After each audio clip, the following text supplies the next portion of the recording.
Cool. Do you want to... No, I should start. You should start it. Okay. You're cuter. Come on. Okay. Hello everyone and welcome to this video. Jake and I thought we'd sit down and film our proposal story because we got engaged like a week ago. Woo! So we've been getting like a lot of questions already and we've been loving like telling the story in person. But we sort of got to that point and we haven't even told everyone yet or put it on Facebook. And we're already sort of like, oh my gosh, we have probably spent hours and hours telling this story because there's a lot of details to it. And we have some family overseas as well. So we thought maybe we'll make a video so that those people can hear the story and we don't have to literally like spend our whole lives Skyping everyone and telling the story a million times. Although like we can still do that because that's personal. And also like it's cool to have a video of this to have when we're a lot older. Yeah, just as a memory so we don't forget the details because obviously the details are kind of special and cool. So yeah, thought we'd make a little video for you guys and for us. Yeah, we should get to the story because it's quite lengthy. Yeah. You should start. Okay. So it all started the day before when one of my close friends, Rochelle, asked me to go get my nails done, and because Jake knows how extra I am and knew that I would want nice nails for the ring and the photos. Everyone knows that. Yeah. So she asked me and immediately I was like, that's a bit weird because we usually have singing lessons every Friday, but I don't know, like I just didn't see her as the type to go get her nails done and had never really heard about her getting her nails done like that. I'm probably wrong, but I was just like, wonder if Jake's proposing, but I sort of dismissed the idea and I got pink nails instead of nude, so that's a dead giveaway that I wasn't 100%. Anyway, so that was the Friday and then moving on to the Saturday. Tag, you can start talking. Well, actually, my story starts a bit before that because on Thursday... Alright, on Thursday I went actually to the place where I was going to propose to Katie with the photographer that I got to photograph really the whole event. I knew Katie would want photos of it and he was a close friend of ours. He's a close friend of ours. Did I say he was? He is a close friend of ours. Who it was? Brandon? Yeah, Brandon Kachagunda. Me and him went and scoped out the location and I was pretty much nervous from that point on, which was about 48 hours. And on Friday I started doing all the preparation and planning and getting all the shopping done and you know, buying all the little things that are important. And then on Saturday we were supposed to go to a birthday party, my family friend's son's first birthday party. It's actually not that complicated, but it sounds complicated. And Katie was taking the photos there. But I hadn't finished my planning, so I was like, Katie, I don't feel very well. I think I might stay at home. And so then she went off to the party without me. She wasn't very pleased, but that's okay. Well, I couldn't get too angry because like if you were sick, you know, I can't really force you to come to a party. Although I was sort of like, Jake, like, come on, like this is your family friend's party. And although I know them, so it was fine, like, and they're lovely people, but I was still like, that's a bit out of character. So then the party finishes, and this is just a little side story, probably not relevant, but I think it sort of adds some depth to the story. So I was completely out of petrol at this point. My fuel tank was on empty, and I go to this petrol station called 7-Eleven, and there's this really cool feature where you can lock in the fuel price and go on a different day. So if you're not onto that and you live in Australia, seriously get on it, like side note. Sorry, stop. And yeah, so I had to go find a 7-Eleven near Kings Park, which by the way is impossible because they've all closed down, but the app says they're still open. Wow. So I was searching... Conspiracy. Yeah, I was searching for this non-existent 7-Eleven, and meanwhile Jake's on his phone like keeping tabs on me because we share our location with each other, and he's sort of just watching me like dart all around the city looking for this non-existent 7-Eleven, thinking what the heck is she doing? Because at this point what I've done is, I forgot to mention this before, I got Katie's sister to buy her a dress and some shoes and some accessories, some earrings. I'm going to try insert pictures of things. Oh yeah, do that, that'll be cool. Yeah. So yeah, I got her to buy some stuff, and then so I went and picked this up Saturday morning, And then while Katie was away at the party, I went to her house, well, right here actually, at this very spot, and set up the dress and the shoes on her bed with a little note saying, please be ready tonight at 5 p.m. 5:20 p.m. I'll come and pick you up.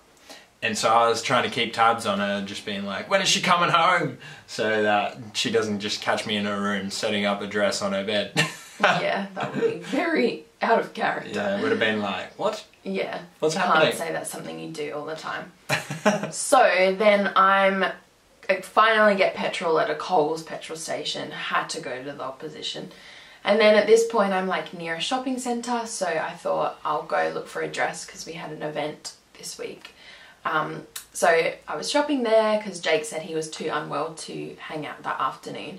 So I left a good amount of time for Jake to be able to set up the dress, and then I got home at about 4, leaving me with about like an hour and 20 minutes to get ready, so it was sweet.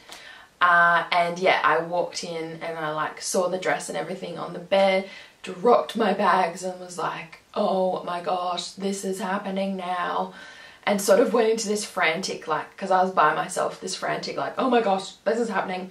And I feel like I went through so many different stages. As soon as I saw the dress and the shoes, I knew that my sister had chosen it because she has good taste and I liked it. And I was like, I don't think Jake could have chosen this himself. Thanks. So I knew that he meant business if he'd gotten my sister to choose the dress. So I got ready and then Jake picked me up at 5:20.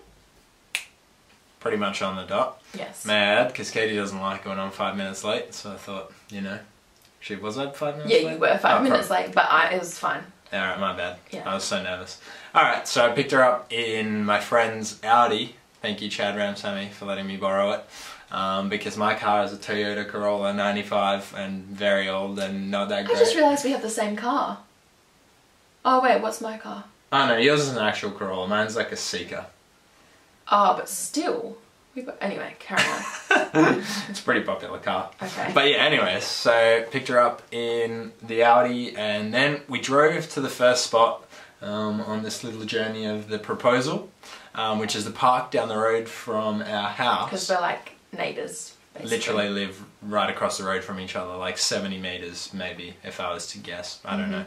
And so we drove there, and that was actually the park where many years ago, I think probably about 5.5 years ago, I took Katie to that spot because... He told me he didn't like me. Yes, because I'd sort of been leading her on in a way, I guess. And so I was like, oh no, what have I done? I've got to set the record straight that I'm not actually that interested. Broke her heart for the good of the future, you know. And then about 2 years after that, I took her to the same park and was like, wow, you're actually amazing. And made it clear that I was interested, to which she wasn't sure if she was or not. Yeah. And then I read her a letter at that park, and then after that we went to the second park, which 5 months after I told her that I was interested, she actually gave me a letter at this other park. Very confusing. I know, it's too confusing. Too many parks involved. So then we get to the park, which is a park that we used to go to when we were just seeing each other, and we didn't want to be seen like by people that we knew because we were sort of just sussing out the waters. And then he turned to me in the car and was like, it's time to get out. And so I was like, oh my gosh, this is happening. And he'd gotten his brother and his parents to set up like these rose petals with like flowers at the end and champagne that we don't drink because we don't like the taste of it, but it was purely for aesthetic purposes. And also, did I say flowers? Yeah, yes. Like chocolate and stuff. You did. And then like led me up there and said these really sweet and heartfelt words. So he was just like, I don't know about you, but this is the park where I first fell in love with you. And then said, you know, it's so cute. Oh. And then just said like, you know, it would be remiss of us not to, you know, appreciate what God has done to bring us to this spot, and then said a verse, and we were like tearing up. And then he pulled out the ring, and then he knelt down and said, Katie Jo Village, will you marry me? In that voice. And I said, exactly, yes, of course. and then we hugged and kissed and boom. So then his parents and brother came down, congratulated us, and Brandon was there taking the photos. And then they were like, okay, now we're going to go for a little photo shoot at another park. So many parks. So we went to Heathcote Reserve, which is sort of like near the Swan River with the city, and also like some cool architecture and stuff like that.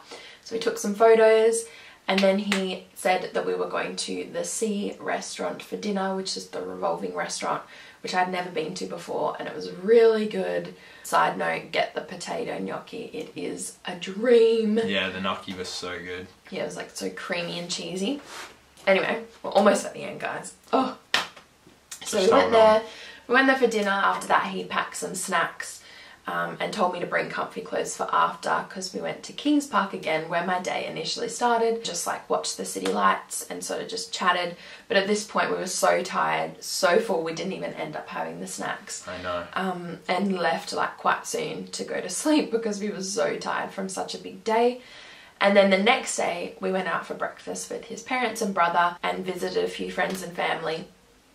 And he kept saying, I've got this like other surprise. And I was like, what more could you possibly do? Like, this has been so over the top. Like, I've loved it, but it's been so over the top. But he booked for us to go on a helicopter ride across the city, and it was, so yeah, divine. That's it. And so this week we've just been, we didn't want to put it on Facebook for a little while because it's just been so much fun finding really like funny ways to inform our friends and family about the news. Like, yeah, and just to see their reactions, you know, in person. Yeah, otherwise it's pretty boring if you just post and they go, oh cool, like yes, like in the comments, whatever. Yeah, but, which is sweet. Like, it's nice to get those comments. Yeah, please comment. We love your comments.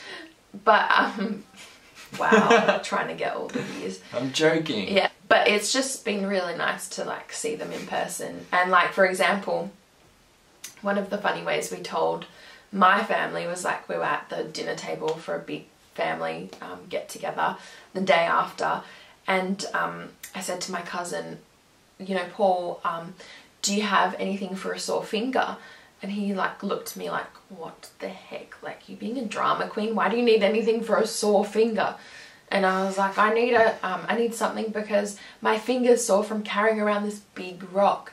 And then my whole family was just like, oh, it took them a while to get it, but yeah, their reactions were priceless. So we did a few different ways. But yeah, so that's how Jake proposed. It was very extra. It was very me. He did like the perfect job. So yeah, I guess you're going to have more of a hand in wedding planning. Yeah. Because you're Mr. Organised over here. You know what they say, you only do it once, so you got to do it well. Let's pause. Oh my gosh, I'm so tired from talking. What just cracked? You're doing a great job there. Yeah, we hope you guys liked that story. And is that everything? I think so. Sweet. Congrats for making it to the end. Yeah. Stay tuned for more. Maybe we'll film more stuff. Maybe. Maybe not. Alright. Depends how many comments and likes and views we get. Love you guys. Okay. See you later. Bye.